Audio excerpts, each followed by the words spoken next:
Good evening, ladies and gentlemen. Welcome back to the Shadow and Sun Show, and welcome back to another God Wars weekly report. This one is week 9. Let's get right into it, shall we? Because this isn't going to be a little bit of a longer one because a lot more is happening, and I expect that to be the case as time goes on. Week 9, alliances formed and lines drawn.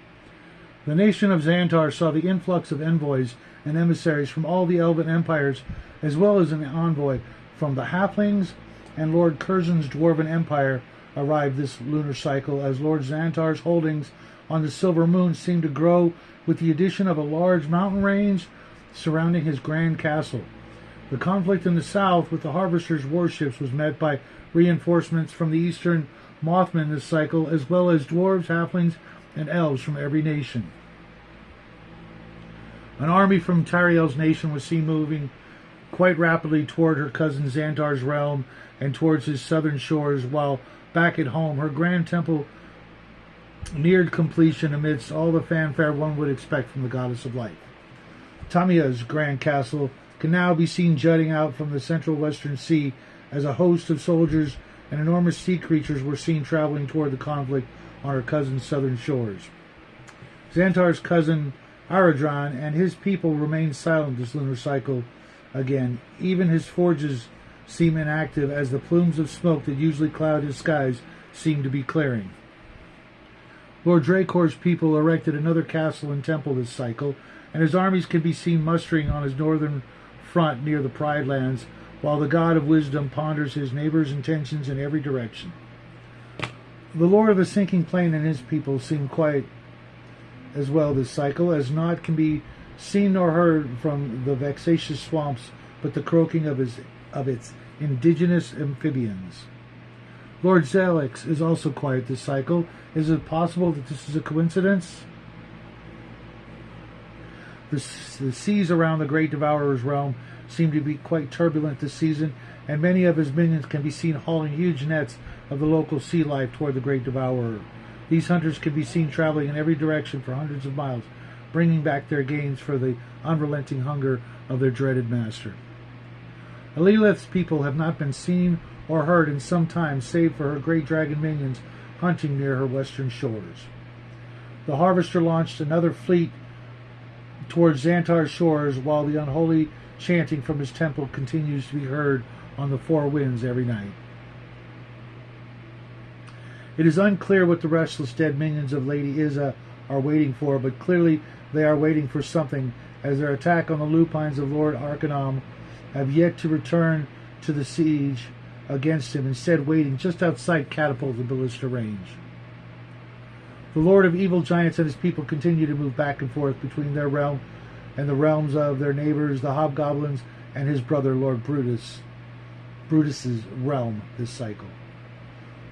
Mystic energies continue to swell under the lands of Ten Fang, the Crimson Crucible, energies that are unlike anything that have ever been seen in this part of the solar system and quite possibly the galaxy, while Lord Teng Fang builds another temple, city, and keep within his mountainous empire. The clanging of bells, hammers, anvils, and something quite larger continue to ring out from the island nation of Ratham Rex, the god of war and dark magics. Arachnid forces continue to march in from all over the realm of Illustrandia toward her southern castle, as she also receives the minions of Von Stark astride their giant vampiric bats. Something is bubbling to the surface of Click-Clack Bibbledoop's watery realm this season, but what it is anyone's guess this lunar cycle, as forces from all around her seem to be on the move.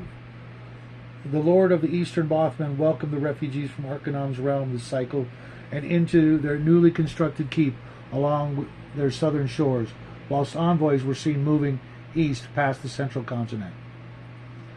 The armies and minions of Lord Vermark's realm have been moving back and forth within his empire and the island nation of Illustrandia, while armies of the Piper have been spotted moving north and into the region.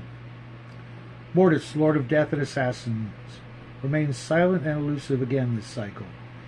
In the frozen northlands of Ionia, Lord Athanatos and his followers have erected a mighty tower and completed the final touches on his grand castle this cycle. East of Ionia, The lands of Eberron the Balanced are quiet this cycle, despite the contentions erupting everywhere else across my heart.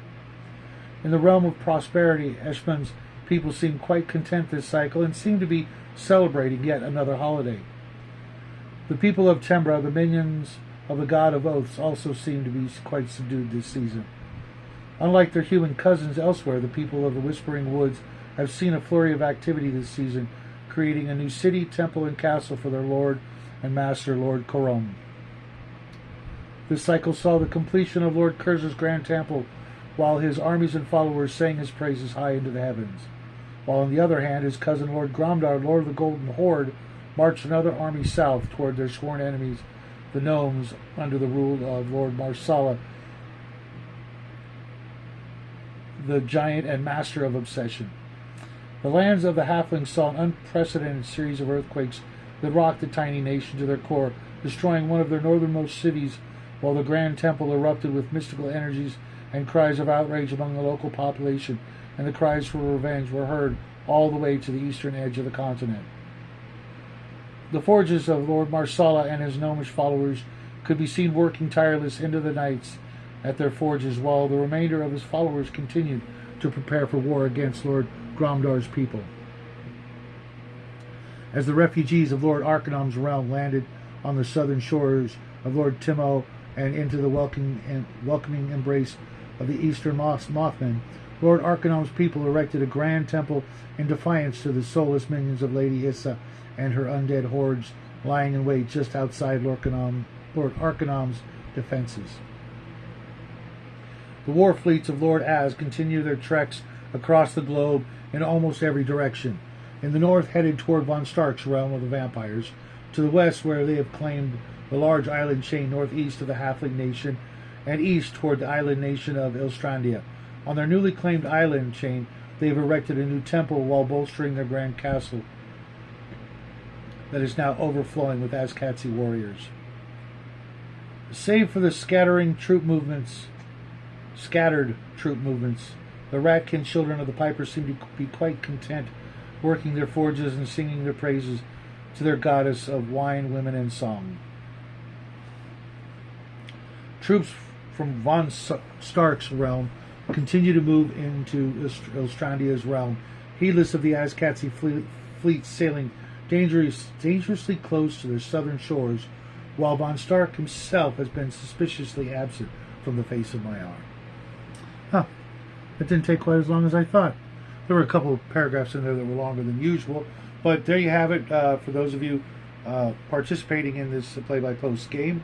That's what's new this week.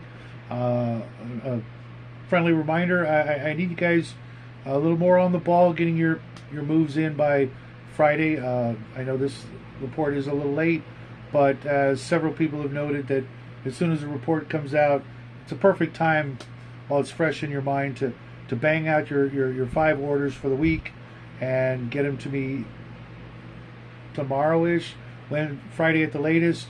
That way I can actually get these reports out on Monday instead of late Tuesday night. Mind you, I had some delays, some other folks had some delays. I get it, a lot of things have to come first, but it would be nice to get this on a little bit more tighter schedule, so that it takes up less of everybody else's time, and we can do other things. But that's what I got for you tonight. I will be reviewing something tomorrow. I'm not sure what. One of 2 possibilities.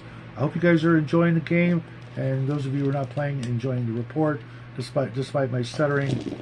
I'm kind of thirsty. I didn't bring enough water up here, but enough excuses. I will see you guys tomorrow or Thursday for the book review of The Sign of the Unicorn with the book club, because it's the anniversary of Roger's passing as of the 14th, I believe, and wanted to do something special, so we're doing Sign of the Unicorn.